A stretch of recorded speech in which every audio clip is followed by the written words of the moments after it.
Seja muito bem-vindo a mais um episódio do Médico Celebridade Cast. Esse episódio todo gravado online. Hoje eu recebo o Dr. Gustavo Ruas, ortopedista, para a gente falar um pouco sobre a carreira dele e o principal, como que a gente faz uma transição, seja de carreira, de modelo de negócio e principalmente de mentalidade na medicina após os 50 anos. Porque isso é muito comum, o que eu mais recebo é médico falando: Vitor, eu quero mudar ou seja de área ou de modelo de negócio, quero sair de convênio, agora eu quero atender no meu consultório. E como que a gente faz isso? Como é que esse médico tem que se preparar?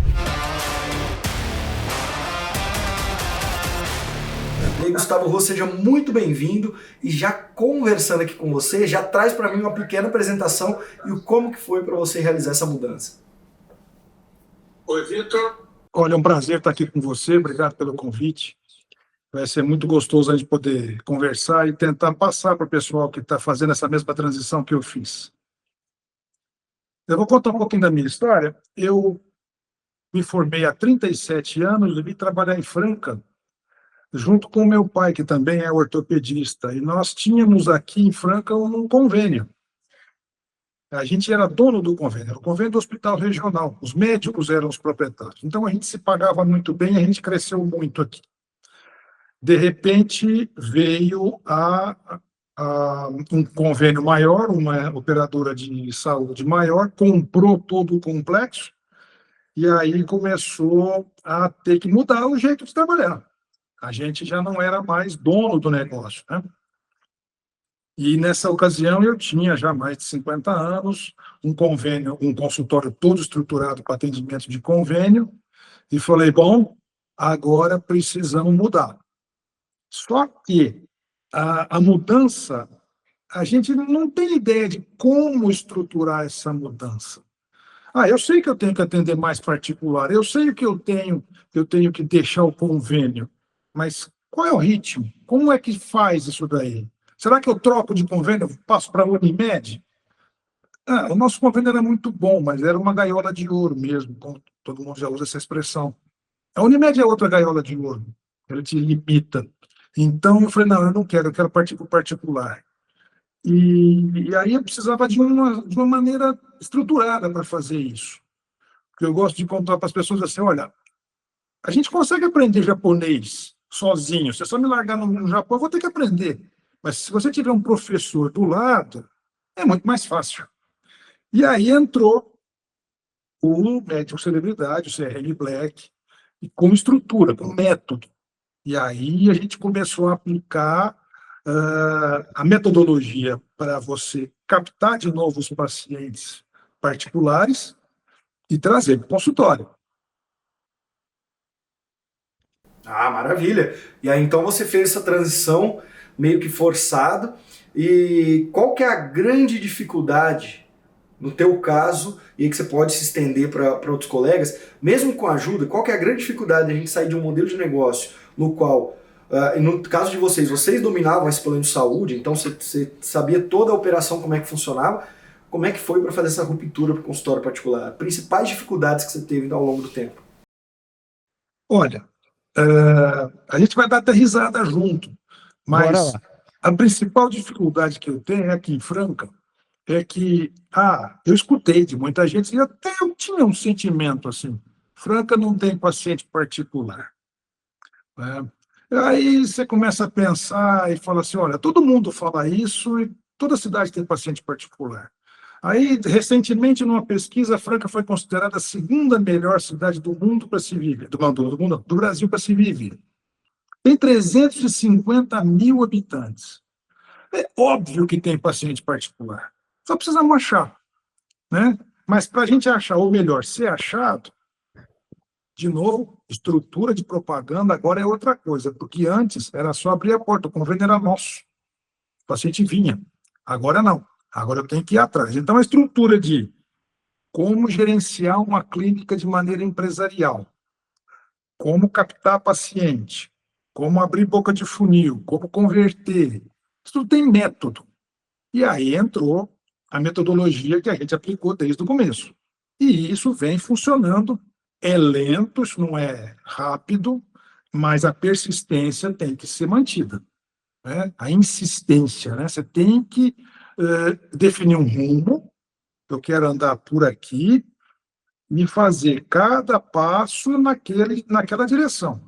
Não adianta querer achar que vai ter atalho, que vai ter corta-caminho, não tem.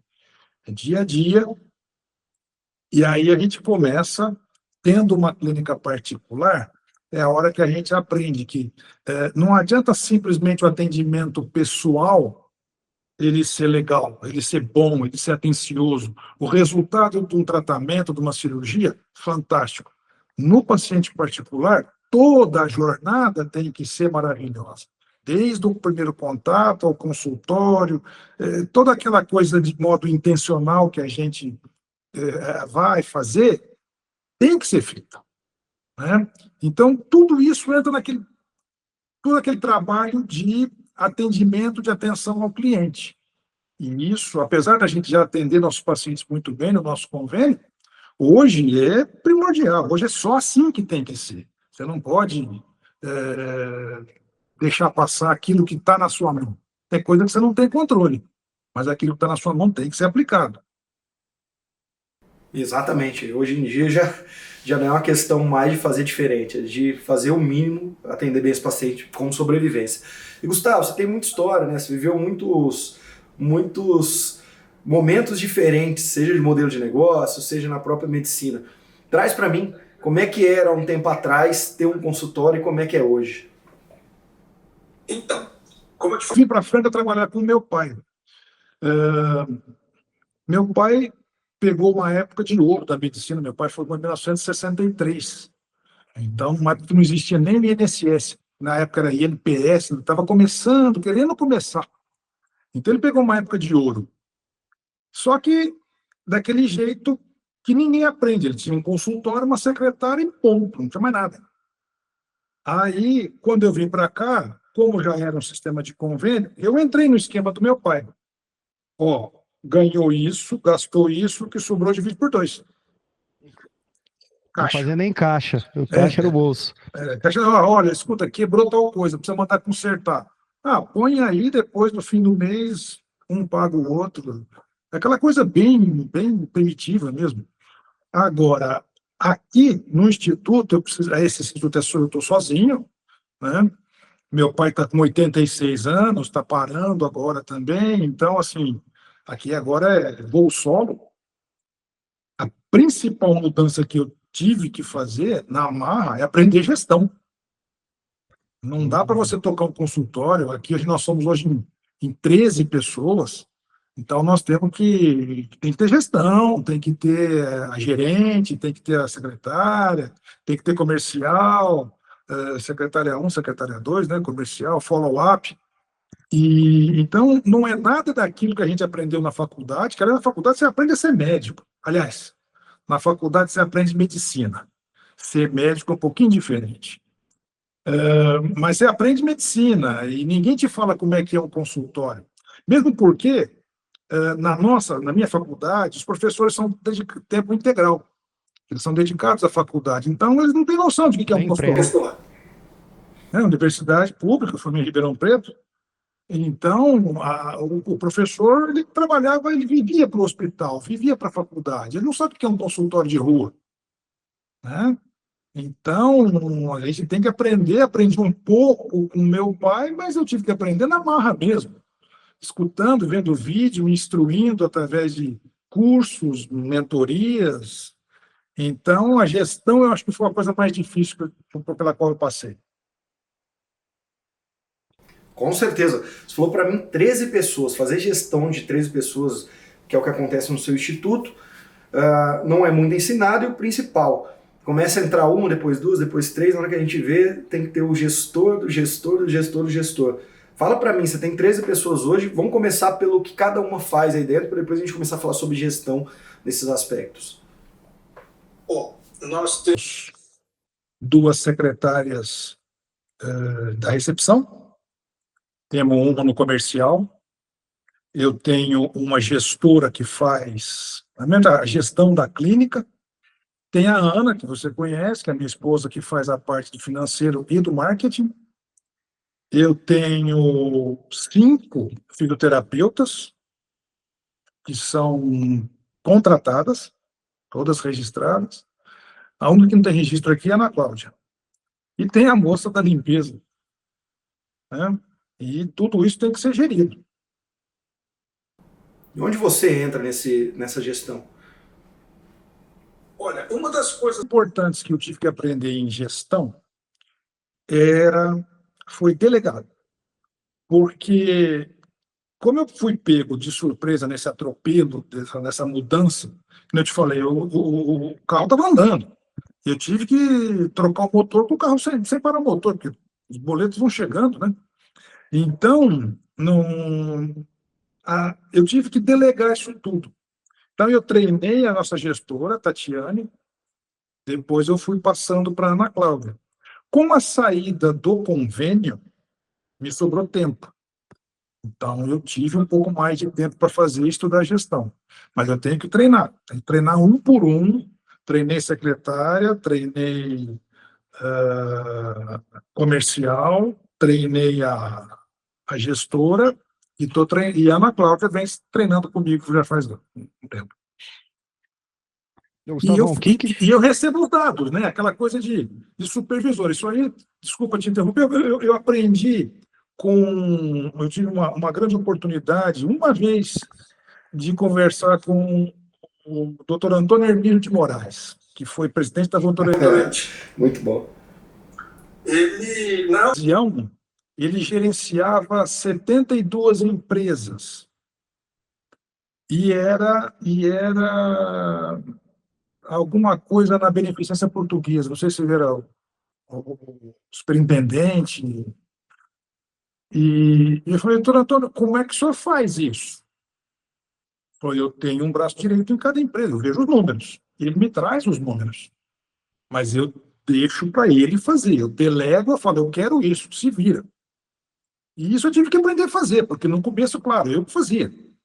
Eu que fazia marketing, eu que fazia filmagem, eu que fazia tudo. Contabilidade.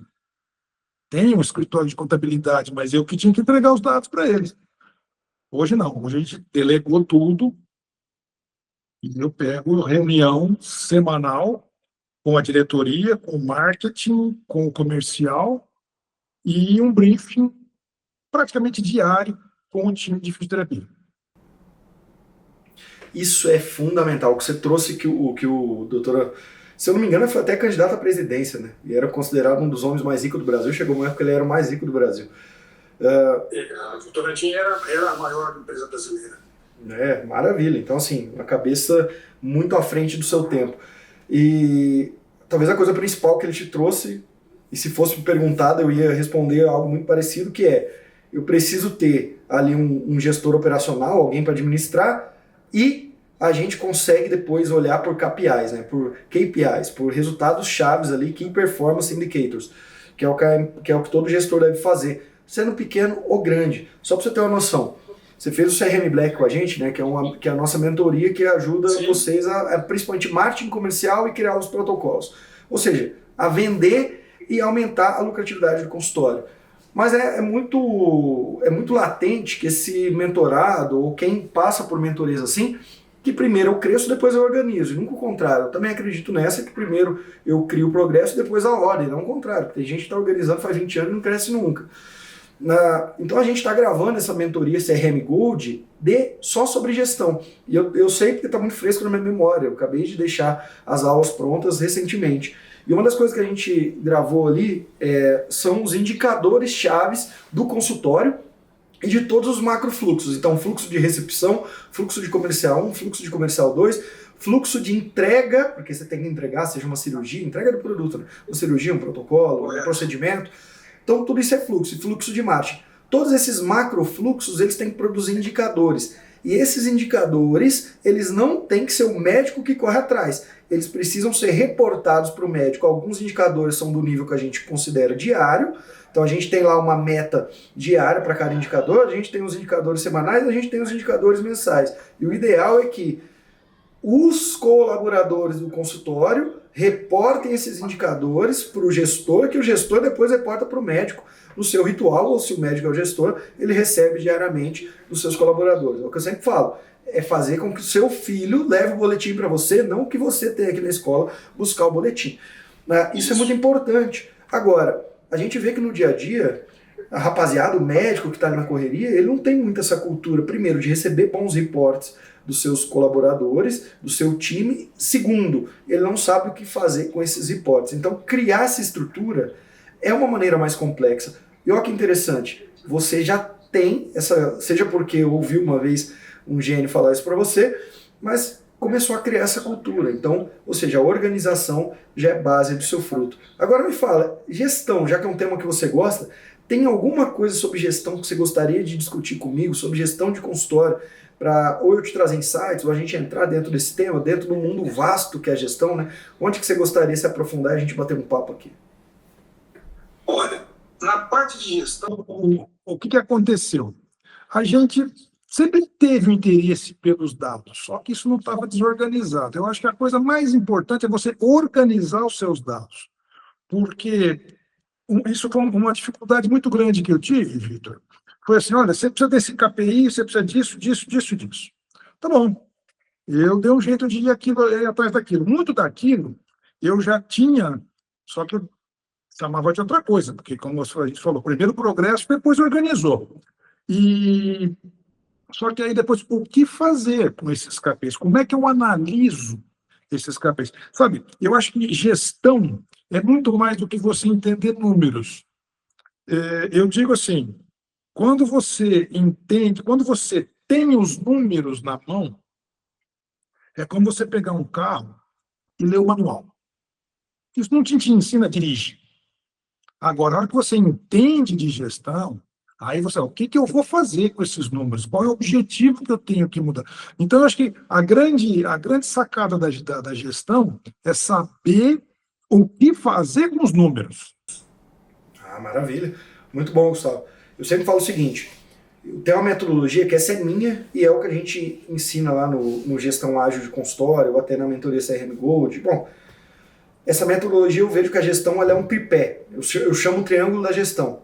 A gestão é metas, pessoas e processos. Metas, pessoas e processos. E aí embaixo, depois que esse triângulo está pronto, são a gestão financeira do negócio, que é onde vai dar os dados reais ali se o negócio está, porque não adianta os dados de metas, processos e pessoas está batendo redondinho, mas eu desço para a camada do financeiro, esse médico está fazendo, entre aspas, uma cagada ali no financeiro da clínica, não vai se sustentar. Então, eu deixo o tripé pronto e sempre analiso também o financeiro. O que eu sempre falo quando você me traz isso de dados, né? Poxa, Vitor, o que fazer com esses dados depois que a gente organiza, que dá um trabalhão e dá mesmo, mas você fez o certo, o correto é a gente, o mais rápido possível, buscar dados, porque sem dados a gente não consegue tomar decisão nenhuma. Mas aí, a partir desse momento, tem os dados, onde analisar? O que eu sempre falo é o seguinte, lembra desse triângulo da gestão? Ele começa sempre com metas, ele não começa, na minha visão, com pessoas, primeiro eu formo um time, primeiro eu desenho os processos da clínica e depois eu vejo as metas. Não, eu primeiro desenvolvo as metas, essas metas mais seja anuais, trimestrais, mensais, semanais, então a gente vai cascateando em todas elas, e a gente, ao definir as metas, a gente entende quais são os indicadores que a gente chama ou de indicadores saudáveis ou de anomalias. Então eu olho assim para o marketing, olha, o marketing ele tem que me produzir X, seja leads, ele tem que me produzir X ligações, ele tem que me produzir um aumento de base de X, seja se a gente definir isso no marketing. Ou comercial 1, por exemplo. Comercial 1 precisa ter uma conversão de X% foi direcionada ali nas metas para a gente conseguir bater. Os indicadores, eles só servem para falar se está saudável ou não. Só que o que acontece? Muitas vezes a gente primeiro busca o indicador para depois querer entender o que eu faço com ele. E ao contrário, primeiro eu defino as metas, defino também os indicadores, onde está saudável, onde não, e depois os indicadores só servem para me mostrar, entendeu? Eles só servem para mostrar, primeiro, se eu estou com gasolina ou não no carro. Não é primeiro eu olhar se eu estou com gasolina ou não no carro e agora eu vejo se eu estou saudável ou não. Primeiro eu defino o que é estar com gasolina. Se eu vou até minha empresa, por exemplo, que fica a 6 km aqui de casa, eu posso ter 30 litros só de gasolina e vai estar saudável. Só que se eu for pegar uma estrada de 200 km, eu vou ficar no meio do caminho. Então, Gustavo, o grande segredo tá a gente fazer um bom planejamento, e aí não precisa ser o planejamento anual, caso a gente não fez, mas fazer um bom planejamento de metas, e dentro desse planejamento de metas, eu tenho ali os nossos KPIs, né? Onde está saudável ou não. E aí tudo que os insumos que os dados vão me trazer, eles simplesmente vão mostrar, está saudável ou não está. Opa, isso aqui já não está tão saudável. Vou dar um exemplo meu aqui para você. A gente tem um KPI que é desse podcast. A gente chama de KR na empresa, que é Key Results, mas poderíamos chamar de Key Performance Indicators, né, KPIs. Que é o seguinte: eu sei que quanto mais médico ouve meu podcast, mais mentoria eu vejo, eu sei a proporção exata. Eu sei exatamente quantos plays de podcast eu tenho que ter no mês. Vamos dar um exemplo aqui para você. Eu sei que internamente a gente tem que ter mais de 5.000 plays de podcast por mês. Então você está gravando esse podcast comigo, muito médico vai ouvir. Não quer dizer que os 5.000 vão ser só do seu episódio, mas vão ouvir o podcast no geral. Nas minhas metas, eu já setei quantas mentorias eu quero vender, ou quantos programas eu quero vender. Já cascateei isso em indicadores, eu sei como os indicadores que eu vou olhar é plays em podcast. Se o play de podcast bateu menos que 5.000, aí eu caio para dentro dessa operação. Falo, o que aconteceu? Vitor, você não gravou um novo episódio esse mês, você gravou um episódio ruim. Por exemplo, enquanto nós estamos gravando aqui, né, Gustavo, deu um perrengue aqui que você nem sabe. Eu pensei em desistir desse podcast umas 10 vezes, mas eu tenho uma resiliência muito grande. Por quê? Porque a câmera principal deu pau, depois junto com o microfone, eu tive que fazer uma gambiarra aqui grande, mas saiu, tô aqui gravando. Vamos supor que esse episódio tenha sido ruim, ou que um próximo que eu vou gravar seja ruim. É aí que a gente entra depois na operação e olha, foi por conta disso. Então, o que a gente pode fazer no próximo mês para melhorar isso? Vitor, você tem quantas câmeras? Tenho 3, porque só tinha uma naquele ambiente que você estava. Tinha que ter a reserva. Opa, eu tinha reserva. Só que para configurar foi o que demorou. Então, tinha que ter já configurado ela. Então, a gente começa a entender o porquê das coisas. Mas você entendeu? Na minha visão, tudo numa empresa começa de um bom desenho de metas. Eu sempre falo, o que mata qualquer consultório médico, Gustavo, é o batidão do dia a dia, que eu chamo. Ontem eu conversei com uma mentorada nossa, que ela tinha acabado de entrar na mentoria CRM Black. E ela é nutróloga, só que ela também fez cirurgia geral. A mulher depois fez estética, fez lá uma pós de medicina estética, tira a pinta dos pacientes, agenda umas cirurgias, faz protocolo de emagrecimento. Aí eu falo, como é que é a tua agenda? Ela atende lá seus 10, 15 pacientes todos os dias. Ela não tem a meta de quantos protocolos ela tem que vender. A gente fez uma conta muito de padaria. Se ela vendesse 6 protocolos por mês de emagrecimento como produto principal, ela bateria algo próximo do que ela entrou falando que queria faturar na mentoria. Só que o dia a dia dela não está nem olhando para isso. O dia a dia dela só está no batidão. Entra paciente, sai paciente, não tem meta nenhuma. Enquanto aquele médico que cresce, ele olha e fala assim, eu preciso vender 2 programas por semana. Um exemplo. Esse é o indicador que ele vai ficar olhando. Se o indicador está vendendo menos, aí ele entra para a operação. Onde é que teve essa quebra? Por quê? Foi menos leads, menos conversão comercial. Então, se eu não defino bem as metas do dia a dia, qualquer indicador ele só me traz um questionamento. O que eu tenho que fazer? Se eu definir a meta e definir se ele está saudável ou não, é a mesma coisa um paciente. Quantas vezes você não faz uma cirurgia? Né? Se o paciente está saturando, poxa vida, o paciente está saturando. Tem um indicador ali que mostra que se ele, dependendo da saturação dele, nós vamos ter que parar a cirurgia aqui agora, nós vamos ter que fazer alguma coisa, vamos chamar o anestesista aqui de volta, vamos fazer alguma coisa. Então, o indicador ele serve para mostrar se está saudável ou não, mas eu preciso definir o que é saudável ou não. Entendeu? É isso aí. O que a gente pede assim, essa transição de atendimento, de estrutura, o que acontece? A gente sempre teve um consultório superavitário. Tinha despesa no consultório. 2 ortopedistas funcionando a todo vapor, com uma secretária e um técnico de gesso. Era lucro todo mês. A gente nunca mediu se o lucro estava subindo, o lucro estava caindo, se tinha mês, qual mês era melhor, qual mês era pior. Como é que a gente se preparava para o fim do ano, que tem férias e 13º? Então, o que eu digo? A gente vive no batidão, né? Você falou, esse redemoinho, essa coisa toda, e depois tem que estruturar. Então, a dica, não é dica, mas é assim, a sugestão que eu dou para quem está começando a fazer um consultório é o seguinte: pega uma meta e estrutura ela do começo ao fim. Fala, eu quero saber quantos pacientes eu vou atender. Então, vai até o fim. Depois você pega outra meta e disseca. Porque muitas vezes você fala assim, olha, eu preciso ter meta disso. Você começa a fazer um pouquinho de cada coisa, você começa a embananar, a coisa mistura. Fala, olha, então eu vou pegar primeiro isso aqui. E vai e disseca. Meta, qual é o método que você vai usar para fazer aqui, qual que é o processo que você vai fazer e quem vai fazer. Depois vou pegar a próxima meta. E vai até o fim. Porque senão, quem já está com o motor girando, não para pensar. É o que você falou. O batidão está ali e você não organiza as suas ideias, você não organiza o seu consultório. Então, você tem que dedicar pelo menos um período da semana. O ideal seria que fossem 2 períodos. Eu tentei fazer um dia inteiro.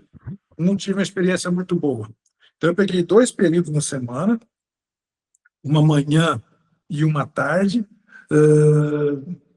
porque aí eu pegava os nichos de fisioterapeuta e de secretária recepcionista. E ali eu decidia tudo, né? Uma mais estrutural a curto prazo, outra mais a longo prazo. Uma diária e semanal, a outra mensal e anual. Mas pega a meta e vai até o meta, processo em pessoa, do jeito que você estruturou. Exatamente. Gustavão, o que acontece? Dentro dessa sua fala aí tem muito ouro, tem muita coisa importante que a gente tem que relevar e comentar também. Existem alguns consultórios que eles estão mais maduros, eles entenderam que não é sobre eu vender tudo que eu tenho dentro do meu consultório. Então o ortopedista, mais uma vez, ortobiológico, cirurgia, prótese, bom, tem N coisas, né? Injetável, fisioterapia, pilates, acupuntura, ele pode colocar 1000 coisas ali no consultório dele, vai emagrecer também esses pacientes, e acaba que aquilo fica um pouco complexo de se ver, e se ele não tem uma boa gestão, o principal serviço, que é o que a Boston a Consulting, né, uma vez chamou de BCG, matriz BCG, que isso na administração é tão difundido, isso já faz talvez uns 50 anos tem o BCG, que a gente consegue olhar quais são os meus produtos vaca leiteira, aquilo que dá muito dinheiro, quais são os abacaxi, quais são os aposta, quais são os produtos que estão em expansão. Quando eu tenho uma noção exata, a maioria dos consultórios eu falo que ele ganha dinheiro com 1 ou 2 coisas e perde dinheiro com outras 5.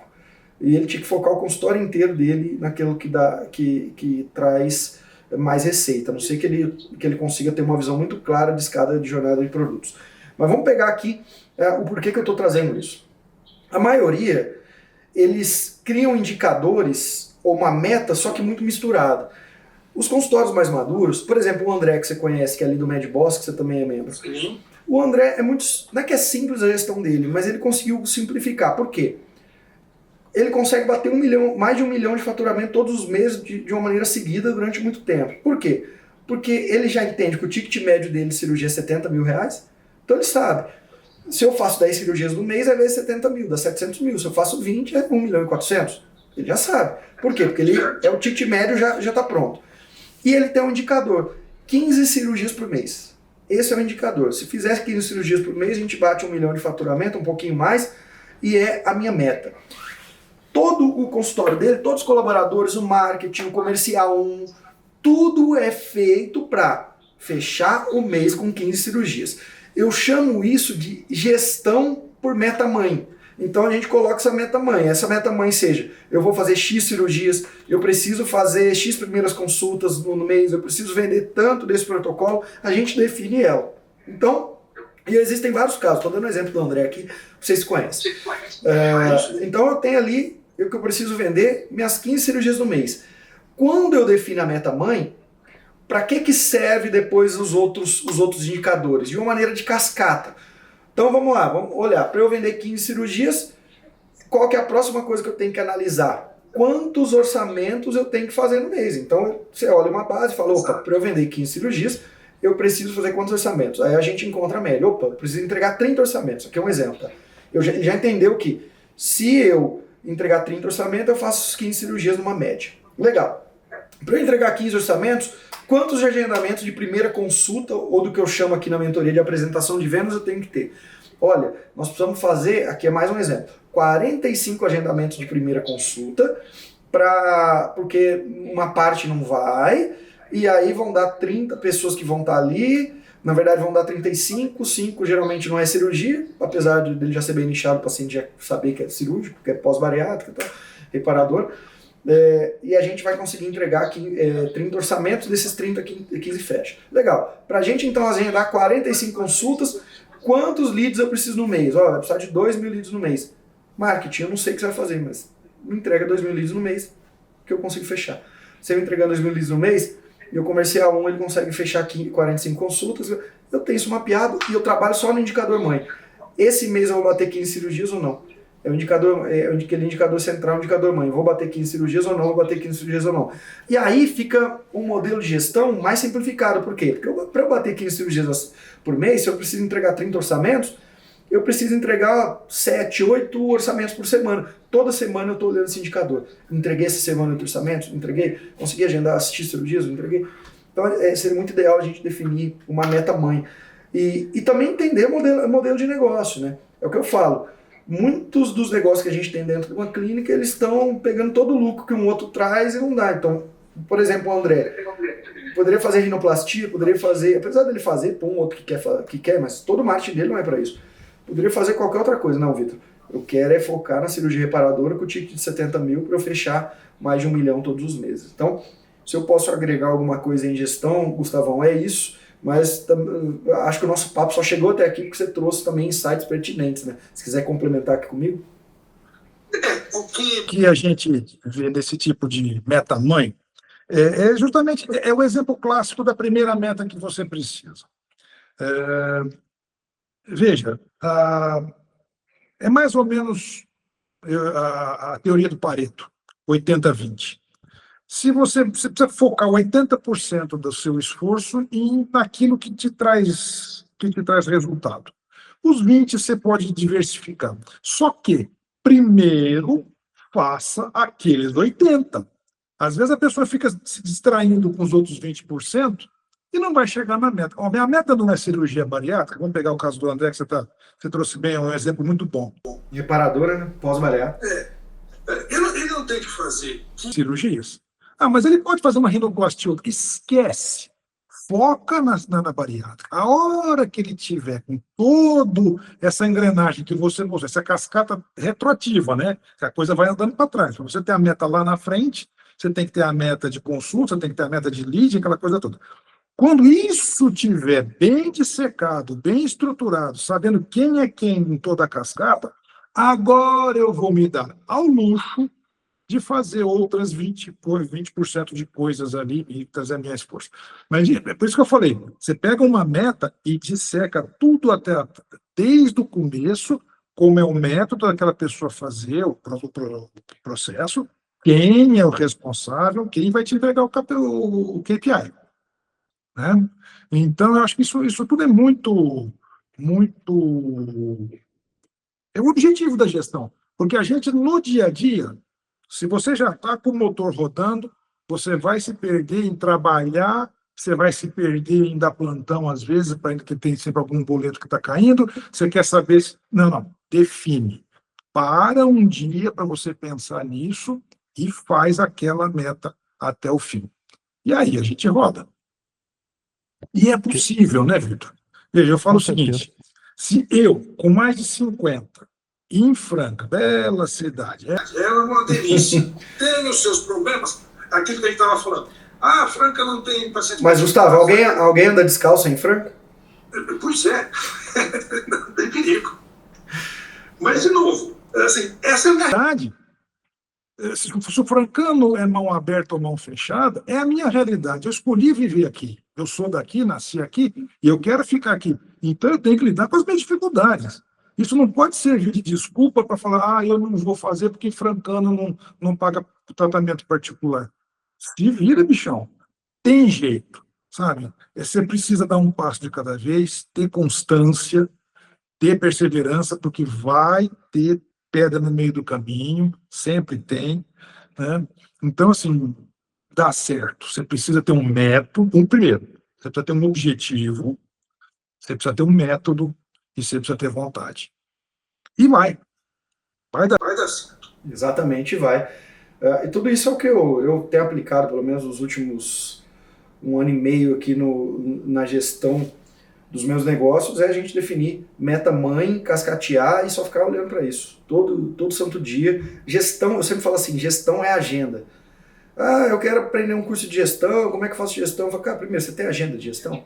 Você tem a agenda de gestão de checagem diária, de report do teu time, checagem diária, 15 minutos, 10 minutos que seja, você tem 1 hora semanal, você tem um período mensal que você tira. Não, você não tem agenda para gestão.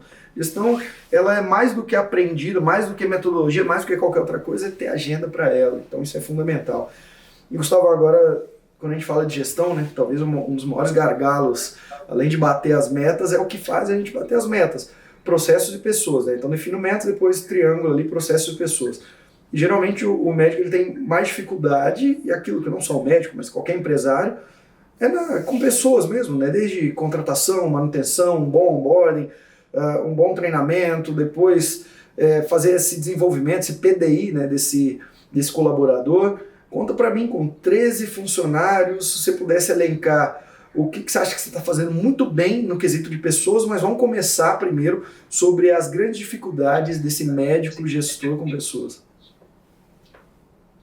Olha, o teste de liderança para um médico, pelo menos para mim, eu acho que eu sempre fui cirurgião, eu tive que transpor isso de uma sala cirúrgica para o meu consultório.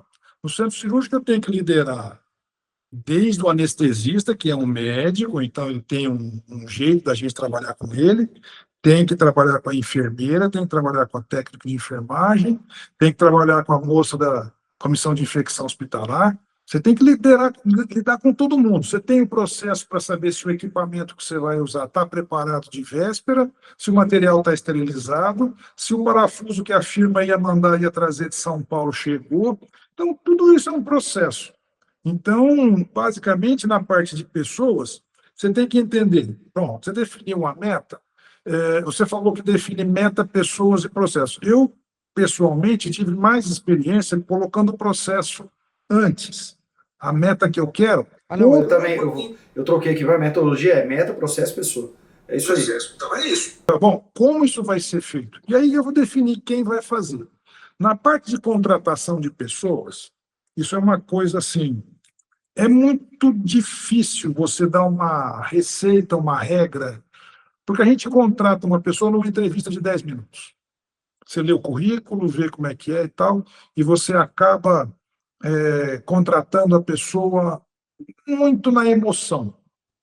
E depois você analisa se ela está cumprindo aquilo, se ela está se adaptando ao seu ambiente. Isso também é importante. A pessoa pode ser fantástica, pode ser ótima, pode ser legal. Se ela não se integra, sai, demite rápido, sabe?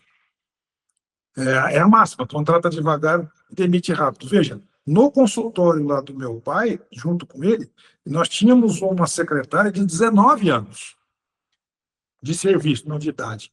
19 anos de serviço. Quando eu trouxe toda essa mudança, toda essa alteração, ela falou para mim: doutor Gustavo, eu acho que eu não vou me adaptar, eu prefiro sair. Então, passa no escritório e acerta. Sabe? Já pus outra pessoa, já treinei. Então, assim, gestão de pessoas é muito individual. Cada pessoa tem uma cabeça, cada pessoa tem uma história. O que nós fizemos no meio do ano passado? Juntei todas essas pessoas aqui do Instituto, trouxe a secretária nova do consultório do meu pai, contratei uma psicóloga profissional e fiz uma integração durante 12 semanas, com reuniões semanais, com essa psicóloga. Para cada um se conhecer, para cada um conhecer a si e aos outros, cada um de maneira coletiva, tipo encontro de casal ali com o psicólogo, terapia de casal, terapia em grupo. Que bacana, conta mais pra gente. Então, foi isso. Ela vinha aqui, trazia como é que você se conhece, quais são os tipos de pessoas que nós somos, como são nossos relacionamentos em casa, para quem mora com os pais, para quem é casado, para quem é solteiro, e individualizou isso tudo, cada um expôs a sua realidade, como é que a gente desenvolve vícios e como é que a gente corrige esses vícios, como é que a gente se valoriza. Teve uma das fisioterapeutas, inclusive, e ela sempre falou muito do marido dela, que o marido dela era muito dominante. Aí ela falou: não vai ser assim mais não vou deixar de fazer isso não, quem manda em casa sou eu. E foi muito interessante, porque no fim do ano agora nós tivemos uma confraternização, E todo mundo trouxe os cônjuges, né? E a gente conheceu o marido dela. E o cara é bonzinho, o cara é ótimo, o cara bate papo, ele é muito, muito social, mas ele liderava porque ela era muito tímida.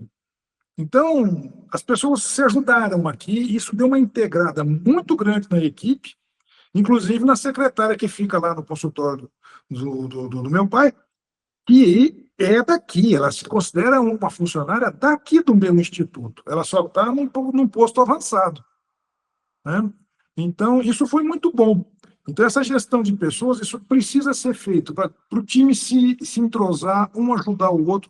É o pensamento família, sabe? Todo mundo, se você tem uma família com 13 pessoas, é lógico que vai ter faísca, mas você tem que saber que aquilo ali é um irmão. E você briga com o seu irmão, daqui a pouco você faz as pazes. E isso aí tem que ser assim, e todo mundo lutando pelo mesmo objetivo, o crescimento da empresa. Com certeza. Eu confesso que é a primeira vez que eu ouço falar, né, sobre um médico que colocou todo o time, colocou lá no teu caso, 13 pessoas para fazer uma terapia em grupo. Então eu acho que é interessante a gente explorar um pouco sobre esse fato. Traz para mim coisas que você vê, que você conseguiu notar na prática, que depois foram muito positivas ao fazer isso. Se você recomenda também que seus colegas façam isso. Olha, eu recomendo muito. Não sei se chegou até você, mas eu conversei muito com o pessoal que me assessorou no CRM Black. No fim do ano passado, eu perdi as 2 secretárias de uma vez, aqui no Instituto. Então, assim, de repente, a recepção ficou sem liderança. Porque quando saiu uma secretária, a que entra aprende com a que já está. Quando eu perdi as duas novas chegaram com diferença de uma semana uma da outra. Então, ficou tudo meio perdido, muito bagunçado. Elas ficaram muito tímidas num canto, porque os outros, a patota toda já era integrada. O time de fisioterapia começou a reclamar, porque elas não sabiam agendar, porque tinha confusão. Falei, ó, vamos todo mundo ajudar todo mundo? Aqui não interessa quem é o culpado do problema, não sei, não quero saber. Eu sei que o problema é nosso, nós temos que resolver. Se tem um papel de bala no chão, eu não sei quem jogou, eu não quero saber, eu quero saber que aquilo tem que ser limpo. Se vocês não pegarem, eu pego. Eu sempre falei que nós temos uma pessoa na faxina e 12 na limpeza. Então, todo mundo tem que ter esse... Repete isso aí. Eu tenho uma pessoa na faxina e tem 12 na limpeza. Sabe? Isso assim, de novo, não interessa quem é o culpado do problema. O problema tem que ser resolvido, o problema é nosso. Então, todo mundo tem que ter esse espírito de coletividade, sabe? É óbvio que com 12 você sempre tem mais afinidade com um ou com o outro, mas todo mundo tem que correr para o mesmo lado. Todo mundo tem que remar, né? Teve um experimento que fizeram a respeito desse negócio de remo mesmo, daquele time de remo, de competição olímpica. Se você puser um sujeito de 10 remos, se você puser um sujeito remando para trás, você perde 40% da eficácia. Não é 10%. Entendeu? Então, assim, todo mundo tem que estar integrado e tudo mais. Como a psicóloga, a coisa fez uma parceria entre as meninas que foi uma coisa fantástica. Sabe? Eu recomendo que isso seja feito pelo menos uma vez em cada empresa acima de 4 pessoas. Eu acho que até 3 ou 4 você consegue lidar, né? De 5, 6 para cima, eu acho que se chama um profissional para fazer, é uma mudança drástica. O comportamento, a amizade, o interesse. E a gente vê isso daí, um dos meus KPIs de integração, é o nível de fofoca. Se uma está fofocando com a outra, é porque é amiga. Né? Então, assim, se uma chega a contar um pouquinho de assunto na outra, está cochichando aqui, cochichando ali, ó, a integração está feita. É mesmo, então, ao contrário do que muita gente poderia pensar, que, olha, na minha empresa eu quero cada vez menos fofoca, você acredita que a fofoca do bem, ela é boa para a empresa? É a confiança. Se uma pessoa conta uma fofoca sensulato, tá? Não precisa ser só coisa maldosa, né? Às vezes um assunto bonitinho e tal, mas todo mundo tem que conversar. Eu vou te dar um exemplo que aconteceu ontem.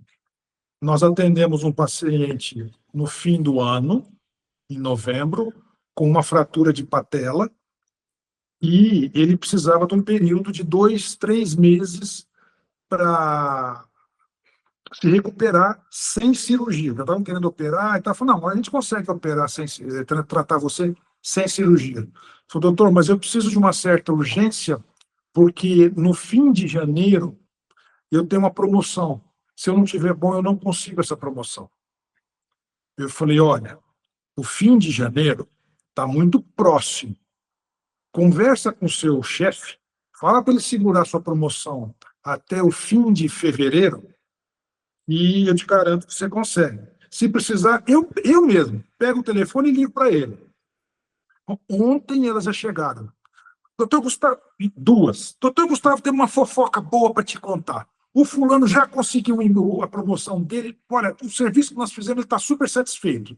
Vai fazer gravação para a gente, vai contar para todo mundo. Então, assim, vieram me contar em tom de fofoca, mas todo mundo já estava sabendo. Então, uma contou para a outra o sucesso da nossa equipe. Eu acho que isso foi fantástico. Maravilhoso. Gustavo, tudo isso que você tem trazido aqui nessa conversa, principalmente quando você traz aí para mim que você tem uma faxineira e 12... Como que é? Uma faxineira e 12... Uma na faxina e 12 na limpeza. E 12 na limpeza. Isso é cultura. Isso aconteceu porque aconteceu ou você de maneira intencional começou a moldar? Falou, eu queria uma empresa que fosse assim, as pessoas tivessem fofoca do bem, que o problema parasse de apontar dedo e todo mundo entendesse que não, se eu contratei pessoas novas, elas não sabem agendar direito, o problema é nosso também de ajudá-las, de integrá-las. Isso foi uma coisa que foi acontecendo ou você, porque dentro de um manual, um playbook de gestão, uma das coisas que quando a gente desce lá pro tripé do triângulo, é pessoas, a gente começa também na definição do manual de cultura da própria empresa. Que muita gente tem a empresa, mas não tem esse manual de cultura muito desenvolvido, nunca nem desenvolveu, e ele é feito de maneira intencional. Como é que foi no teu caso? Você reforça a tua cultura, você já tem alguns pontos que você já, de maneira intencional, coloca, as coisas aconteceram e aquelas que estão dando certo você mantém, as outras não, mas é mais um improviso. Olha, eu não posso dizer que tudo isso, quando eu idealizei o Instituto, já estava no meu imaginário, eu só... Não. As coisas vêm acontecendo na correria, na evolução dos dias. Então, o fato da limpeza realmente é uma coisa que eu sempre fiz questão. Se tem coisa que me incomoda, é uma sujeira pequena e é uma lâmpada acesa desnecessária. Então, eu sempre fui apagador de luz e catador de papel de bala. Sabe? E eu fazia isso, não era só no meu consultório, não. Fazia isso no hospital também. Sabe? Uma coisa suja me incomoda. Eu fico imaginando como é que eu posso fazer um curativo sujo para o meu paciente. Como é que eu posso entregar um resultado se o meu ambiente não está limpo. Então, a limpeza sempre foi, desde o começo, isso aí sim foi desde o começo, eu sempre fui intencional, eu quero isso. A fofoca foi um indicador que eu percebi durante os treinamentos com a psicóloga. Eu falei, elas estão conversando mais entre elas. Elas estão começando a contar história pessoal. Porque quando você não conhece ninguém, você não abre sua casa. Né? Então, a hora que uma pessoa abre, fala assim, olha, lá em casa eu estava assim, tive um problema com meu marido, você acha que está certo? Uma está pedindo ajuda para a outra e a outra está ajudando. Elas estão conversando mais. E aí eu comecei a perceber que esse nível de conversa é um excelente indicador. Sabe? É óbvio que não é aquela coisa de fazer fofoca enquanto o trabalho está parado, mas tem hora que tem folga, vai tomar um café, vai tomar uma água e tal. Menina, você não sabe o que aconteceu. Eu só paro para escutar. É um excelente indicador, mas é tudo intencional mesmo. Sabe? Eu faço questão de que haja essa integração, eu faço questão de que haja limpeza. Então, essa é uma parte do manual do negócio que eu sempre fiz. Eu nunca escrevi isso, não. Mas é a cultura da empresa. Eu acho que o manual, a cultura que você tem que impor por escrito, ela perde um pouco de força. Se você impõe pelo exemplo, ela tem mais profundidade. A cultura, né, Gustavo, basicamente ela começa com aquilo que você tolera. Por exemplo, se você tolera um ambiente sujo, um ambiente ali, já que você trouxe para mim lá a casquinha o papel de bala, um ambiente sujo, você está tolerando, você tem uma cultura de ambiente sujo. Então cultura começa daquilo que você tolera. Muitas vezes não é nem aquilo que eu falo, mas aquilo que eu estou vendo que está acontecendo e estou deixando acontecer. Então é basicamente isso. E quando a gente desenha, né, num manual de cultura, num consultório, o interessante é de maneira intencional, a gente não ser tão complexo, desenhar 1000 coisas. Mas quais são os 2, 3 pontos principais que você não toleraria e que se acontecer você tem que agir? Eu sempre falo, a cultura é a cabeça que você mostra e a cabeça que você valoriza, ponto. É aquela que você fala, olha, tô dando uma promoção, tá ganhando mais, e principalmente aquela, olha, não tô tolerando essa pessoa no time aqui, não tá seguindo, já que eu não gosto de sujeira, eu não gosto também de coisa errada, eu não gosto que trata mal o meu paciente, e tá fazendo. Então, basicamente, é isso. Meu caro, o seu colega que está nessa transição, que aconteceu algum interpério, igual aconteceu na sua carreira, de, poxa, teve uma mudança repentina, o que você poderia trazer para eles de lição para fazer essas mudanças, mesmo no... Toda vez que a gente vai fazer uma mudança, né, sair da famosa zona de conforto, mesmo no... Ninguém tem certeza de nada, então, olha, Vitor, eu estou fazendo uma mudança, logo, não tenho certeza. Vai com medo mesmo essa mudança, olha, foi num momento ruim na minha vida, não tem problema. O que você poderia trazer? Olha, a pessoa que vai fazer uma transição, a primeira coisa que eu acho que ela tem que fazer é entender do negócio dela. Porque o negócio de convênio é uma coisa, o negócio de particular é outra. O negócio em Franca é uma coisa, o negócio de Ribeirão Preto é outro, o negócio de Belo Horizonte é outro. O negócio da dermato, da estética, da parte estética, da plástica, é uma coisa, o negócio da ortopedia é outra. Aquilo que eu sempre falei, eu não trabalho com o que a pessoa quer fazer, eu trabalho com o que ela precisa. Então, é difícil ela vir ao meu consultório querendo fazer alguma coisa. Em geral, é que ela quer não operar. A gente chama de demanda estimulada. A tua demanda ela não é, né? Então, assim, se entender o seu negócio, você tem que entender o seu ambiente, você tem que estudar o seu ambiente. Eu falei, Franca tem as suas peculiaridades, é uma cidade sui generis, mas é aqui que eu estou, é isso que eu tenho que enfrentar. Então, você tem que entender para saber enfrentar. E aí entra a coragem de mudar. Porque coragem não é não ter medo, é agir com medo. Você tem que ter medo da mudança, senão você não vai mudar direito. Não tem medo nenhum. Você não vai ter mudança nenhuma. A mudança é aquilo que te traz insegurança, é aquilo que te tira da zona do conforto mesmo. Né? É um chavão, mas é verdade. Se você não sair da zona de conforto, você não muda. Não, eu vou fazer uma mudança aqui, ela é pequenininha. Pequenininha não resolve. Né? E aí uma vez que você entende o seu negócio, você entende o seu ambiente, você sabe a mudança que você quer fazer, tenha método. Você tem que ter um método. Não é todo o melhor método do mundo, mas tenha um, sabe? De novo, a história do japonês. Você aprende japonês sozinho? Aprende, dá um trabalho lascado, mas você aprende. Mas com um professor, é muito mais fácil. Não precisa ser o professor da escola A, B ou C. Tenha um professor. O cara que te mostra o caminho das pedras, onde é mais fácil. Né?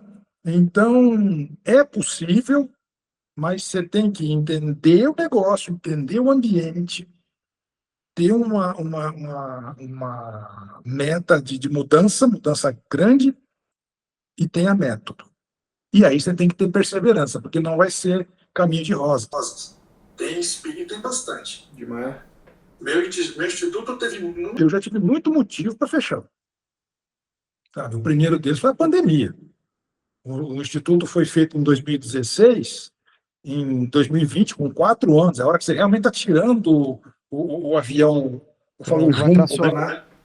A hora que você está tirando o jumbo do chão, a pandemia me tacou de barriga. Agora, 3, 4 anos depois, que eu estou me recuperando. E, de novo, se eu tivesse um método lá em 2016, teria sido muito mais fácil para mim. Aprendi mais recente, mas não interessa, tive que estudar e atender. Perdi coisa, perdi a minha fisioterapeuta-chefe na pandemia. Ela falou, eu vou sair. Paciência, eu tenho que lidar com isso. Achei outra. Saiu também. Paciência, treinei outra.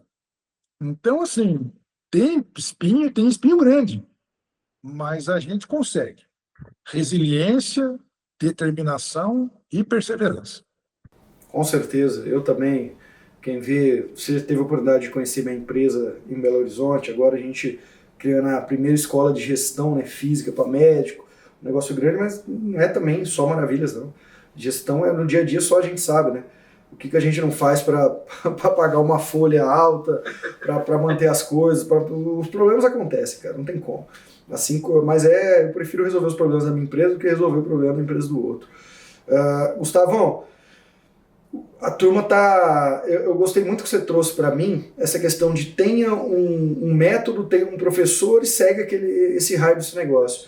Eu, durante muito tempo da minha vida, eu errei em entrar e fazer 2, 3, 4 cursos, ou métodos, ou mentorias de uma vez e não fazia nenhuma direito, implementava metade de uma, metade da outra, não dava certo.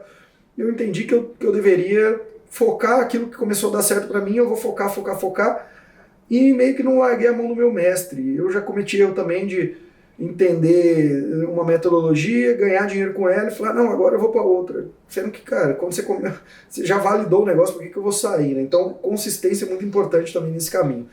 Só que a turma ainda bate cabeça. Seja por falta de metodologia, seja por falta de resiliência, como você trouxe, seja por falta de autoconfiança, de qualquer outra coisa. O que você vê, seus colegas, talvez você conversa em franco, os médicos que ainda têm contato, o que você vê que, como empresário, como mentalidade, traz para mim 2 pontos, onde é que o pessoal ainda bate muita cabeça e que você olha hoje e fala, eu já bati a cabeça assim, e hoje eu vejo que não precisa disso. Eu acho que o principal dos meus colegas aqui de Franca é manter aquela coisa de que convênio é bom. A melhor coisa que eu fiz foi sair do convênio. Mas por quê? É gaiola de ouro. Você recebe bem, você tem paciente, você opera bastante, mas aquilo te limita, te põe um teto, e o teto não é alto. Eu falo que sair do convênio foi igual terminar namoro de longa data. Sabe? Você fica com aquela coisa, vou, não vou, vou, não vou. A hora que você rompe de uma vez, você fala assim, nossa, que alívio. Sabe? Eu lembro, isso daí é engraçado. Você fala, pô, um cara de quase 60 anos. Me chamou a atenção um dia que era uma sexta-feira, eu estava em casa, a Ana Cláudia falou assim, vamos fazer uma massa e vamos tomar um vinho? Eu falei, peraí, deixa eu ver se eu não estou de plantão. Quando eu estou de plantão, eu não vou tomar vinho, né? Eu não dou mais plantão. Eu posso tomar um vinho à vontade. Quase mandou o pessoal fala, chupa, né? Quase mandou pronto, agora não tem mais plantão. Então, assim, aquela coisa de eu não preciso mais me atentar se eu estou de plantão para poder tomar uma taça de vinho. Pô, isso é uma prisão que você não percebe. Porque quando você é novinho, é uma delícia dar plantão. Pô, fui lá, deu um cara, me chamaram às 3 da manhã. Hoje em dia, eu não quero mais isso. O telefone toca às 3 da manhã, é engano, eu acho bom. Pô, não é o hospital me chamando. Entendeu? Então, assim, eu acho que a primeira coisa que o pessoal bate muita cabeça é achar que convênio é muito bom. Convênio é bom para você fazer seu nome, para quando você está começando, né? Ele te enche o consultório de gente, mas são pessoas descompromissadas, são clientes do convênio, não são clientes seus. Isso eu posso falar também com propriedade. No consultório com meu pai, nosso cadastro tem 60 mil pessoas. 60 mil mesmo, não é modo de dizer não. Entendo. Junto comigo, que vieram para o Instituto como particular, 4%. 96% não vem. Então, assim, os clientes são clientes do convênio, não são seus. Né? Então, eu acho que isso é uma coisa que o pessoal precisa ter a coragem e o planejamento de não dependa de convênio a vida inteira. Veja, de novo, mais um motivo. Eu tinha um convênio, eu era um sócio do convênio, pequenininho, mas era sócio. a operadora gigantona veio e comprou, eu fiquei a pé de uma hora para outra. Então, nem às vezes, sendo dono do próprio negócio, você tem segurança com o convênio. Então, não coloque todos os ovos nessa cesta só. Eu acho que você tem que diversificar. E a hora que você percebe que a diversificação para o particular, ela é mais lenta, mas ela é mais sólida, aí você tem vontade mesmo de deixar. Então, esse eu acho que é o principal engodo que as pessoas passam, acreditando que o convênio é bom, é o melhor que tem e é para a vida inteira. É bom no começo, não é o melhor que tem, e não dá para você confiar que vai ser para a vida inteira. Eu acho que esse é a principal coisa. A segunda coisa que eu bati muita cabeça é não entender de gestão de consultório. Certo? É aquilo que eu te falei. É quanto entrou, quanto saiu, o que sobrou divide em 2. Cara, não é assim que faz.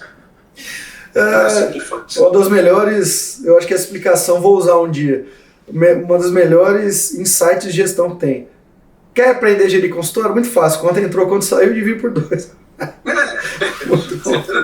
Não é isso, tem que estudar, pô. Tem que entender. Muito bom. Gustavão, chegamos ao fim desse bate-papo, com muita resiliência, chegamos a esse fim. Foi muito bom, você é um contador de história, uma pessoa que agrega muito e principalmente uma pessoa agradável. As oportunidades que eu tive de estar do teu lado, você sempre foi uma pessoa muito agradável. Então, obrigado. Foi um prazer te receber aqui no Médico Celebridade Cast. E como de praxe, esse episódio ele sempre é finalizado por você. Eu já me despeço de quem ouviu aqui, vocês não vão me ver mais neste episódio, pessoal. Obrigado pela atenção de cada um. E Gustavão, como é que você se despede aqui? Você vai trazer para esse médico como se, hipoteticamente, você aparecesse para esses 600 mil médicos no Brasil, algo parecido com isso hoje. Você vai aparecer no celular de cada um deles, agora um vídeo teu do nada, você vai dar um recado para eles. Eu não sei se esse recado é um motivo de alerta, ele é algo de atenção, ele é algo negativo, é positivo, mas você vai dar um recado pro seu colega. Eu já me despeço, foi um prazeraço falar com você aqui no Médico Celebridade Cast, e o papo que eu ia levar mais para transição, a gente começou a falar de gestão, um papo que eu também gosto, e você está muito, muito maduro naquilo que você pensa também como gestão, então foi muito bom. Obrigado, viu? Bom, Vitor, eu que agradeço. A honra de poder estar aqui, fazer parte de um podcast desse é uma maravilha. Sabe? Eu tenho que te agradecer. Contar história é uma coisa de família. O meu avô já era contador de história lá em Jardinópolis, né? Contador de caos, né? Então, essa parte de estrutura familiar, isso faz parte da nossa família, conversar bem. Do que eu poderia dizer para o pessoal que está assistindo a gente, ou que vai assistir mais para frente e tudo mais? Eu acho que eu tenho uma mensagem muito boa, principalmente para os que estão começando, tá? É válido também para quem já está no meio de carreira e tal.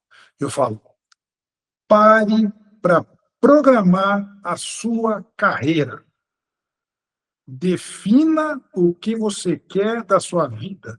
Porque a gente começa dando plantão e aquilo rende, coisa na residência, você pega um plantãozinho aqui, um ali, aquilo te dá um conforto. Planeje o que você quer.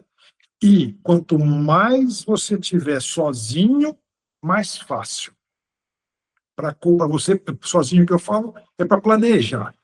Você pode ter sócio, você pode ter empregados, funcionários, parceiros, mas planeje a sua vida.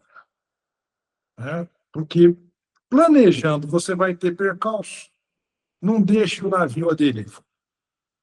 No mais, eu tenho que te agradecer, desejar a todos um feliz 2026 e até o próximo encontro, se Deus quiser.